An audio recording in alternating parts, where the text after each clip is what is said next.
કેમ છો મિત્રો? જય યોગેશ્વર, જય સ્વામિનારાયણ, જય શ્રી કૃષ્ણ. હું છું શિલ્પાસ કિચન રેસિપીસમાં તમારું સ્વાગત કરું છું. ગણપતિ દાદાના પ્રિય એવા મોદક ખૂબ જ સ્વાદિષ્ટ અને એકદમ અલગ રીતે ઇન્સ્ટન્ટ અને ઝડપથી બની જાય એ રીતે અને ગેસને ચાલુ કર્યા વિના જ આપણે મોદક બનાવીશું. સિમ્પલ અને ઘરમાં જ રહેલી બધી જ સામગ્રીથી બહુ જ સ્વાદિષ્ટ અને એકદમ નરમ, મોઢામાં નાખતા જ એ ઓગળી જાય અને ટેસ્ટમાં તો એવા લાગે ને કે જાણે આપણે માવા મલાઈ મોદક ખાઈ રહ્યા હોય. ન કોઈ કલાકો સુધી પકાવવાની જરૂર કે ન કોઈ ઝંઝટ, એવી એકદમ ઇન્સ્ટન્ટ રીતે બની જાય ને એવી રીત હું બતાવી રહી છું. 5 જ મિનિટમાં બની જશે અને તમે મોલ્ડ વિના આને કઈ રીતે બનાવી શકો ને એ પણ આપણે જોઈ લઈશું. આ મોદક તમને એટલા પસંદ આવશે ને કે જોઈને જ દિલ ખુશ થઈ જશે. તો ચાલો આપણે બનાવવાનું શરૂ કરીએ. એ પહેલાં મારે તમને એક વાત કહેવી છે કે જો તમે ચેનલને સબસ્ક્રાઈબ ના કર્યું હોય ને તો સબસ્ક્રાઈબ કરી લેજો, કેમ કે હું આવા જ નવા વિડીયો લાવતી રહું છું. અને એ બાજુમાં જે બેલ આવે ને એને પણ ઓન કરી દેજો, જેથી નવા વિડીયોની નોટિફિકેશન આવે અને નવો વિડીયો તમે તરત જોઈ શકો. અને હા, વિડીયો કેવો લાગ્યો ને મને કમેન્ટમાં જણાવજો. જો વિડીયો તમને થોડો પણ ઉપયોગી બને તો લાઈક કરો કે ના કરો, પરંતુ બીજા સાથે શેર જરૂર કરજો, જેથી બીજાને પણ ઉપયોગી બની શકે. તો ચાલો બનાવવાનું શરૂ કરીએ.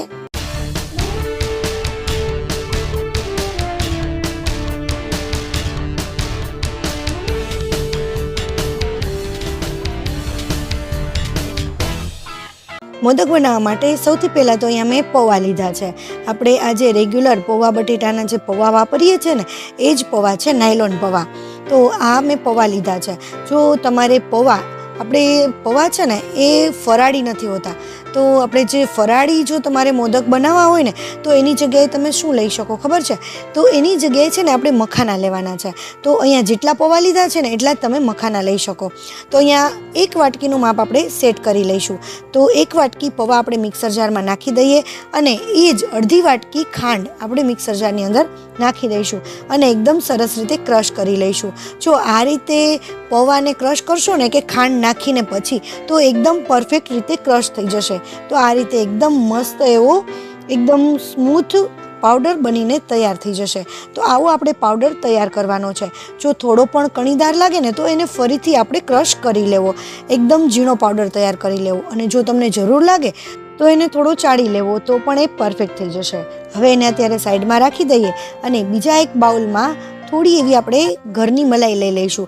જે દૂધમાંથી કાઢેલી મલાઈ હોય ને એ જ મલાઈ લીધેલી છે. અને આ છે લગભગ 3 ચમચી જેટલી મલાઈ લીધેલી છે મેં. તો આ મલાઈને એકદમ સરસ રીતે ફેટી લઈશું. જો તમે ઘરની મલાઈ ભેગી ન કરતા હોય ને તો જે કોઈ પણ ક્રીમ આવે છે, જે ફ્રેશ ક્રીમ આવે છે, એ ક્રીમ પણ તમે અહીંયા યુઝ કરી શકો છો. તો એ ક્રીમ કે મલાઈ જે લેતા હોય ને એકદમ ઠંડી લેવાની છે. એકદમ ઠંડી હશે ને તો આને ફેંટશો ને ત્યારે એ થોડી ધીમે ધીમે ઘટ થતી જશે. તો તમે જોઈ શકો છો કે થોડી વાર આપણે ફેંટીએ ને ત્યાં એ ધીમે ધીમે થોડી ઘટ થઈ જશે અને એકદમ સ્મૂથ તૈયાર થવી જોઈએ. આપણી જે ઘરની મલાઈ છે એકદમ સ્મૂથ બેટર જેવું તૈયાર થઈ જવું જોઈએ. તો આ ફેટી અને એકદમ સરસ ઘટ બની ગયું છે. હવે મિત્રો આપણે અહીંયા એ ધ્યાન રાખવાનું છે કે જે વાટકીનું આપણે માપ સેટ કરી લીધું હોય ને એ જ વાટકીથી આપણે બધું જ માપ લઈશું. તો અહીંયા મેં મિલ્ક પાવડર લીધો છે. તો જે વાટકીથી આપણે પૌવાનું માપ લીધું હતું ને એ જ વાટકીથી આપણે અડધી વાટકી જેટલું મિલ્ક પાવડર લેવાનું છે અને એને પણ આપણે સરસ મિક્સ કરી લઈશું દૂધની મલાઈની અંદર. મિત્રો, તમે મારા વિડીયો કયા ગામથી કે કયા સિટીથી જુઓ છો ને એ મને કમેન્ટમાં કહેજો, કારણ કે મારા વ્યુઅર્સ મારા વિડીયો ક્યાંથી જુએ છે ને એ મને ખ્યાલ આવે. તો આ રીતે મલાઈ જે છે એ આપણા બીટરની અંદર થોડું વયું જાય છે. એટલા જ માટે જો તમને અનુકૂળ આવે તો તમે ચમચીથી પણ એને મિક્સ કરી શકો છો.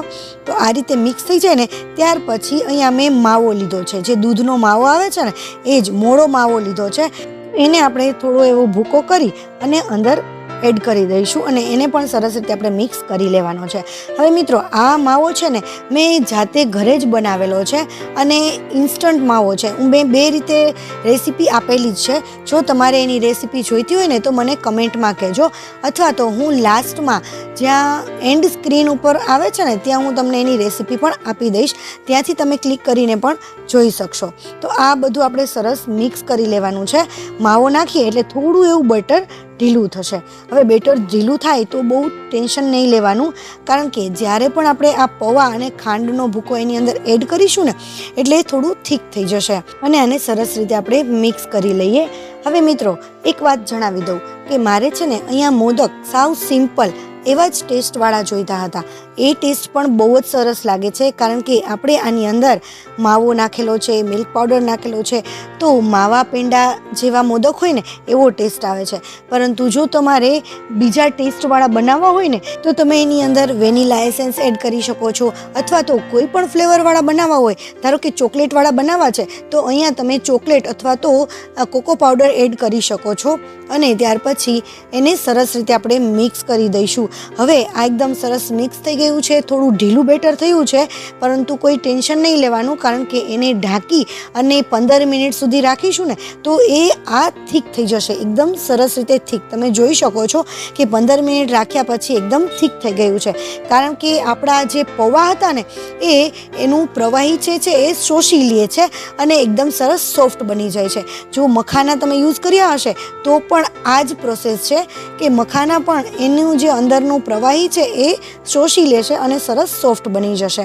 તો એ રીતે સરસ રીતે આપણે મિક્સ કરી લઈએ અને હવે આપણે મોદક વાળીએ છીએ. તો મોદકને આપણે થોડીક ડિઝાઇન આપીશું કે જેથી કરીને આપણા મોદક છે ને એકદમ દેખાવમાં પણ ખૂબ જ સરસ લાગે.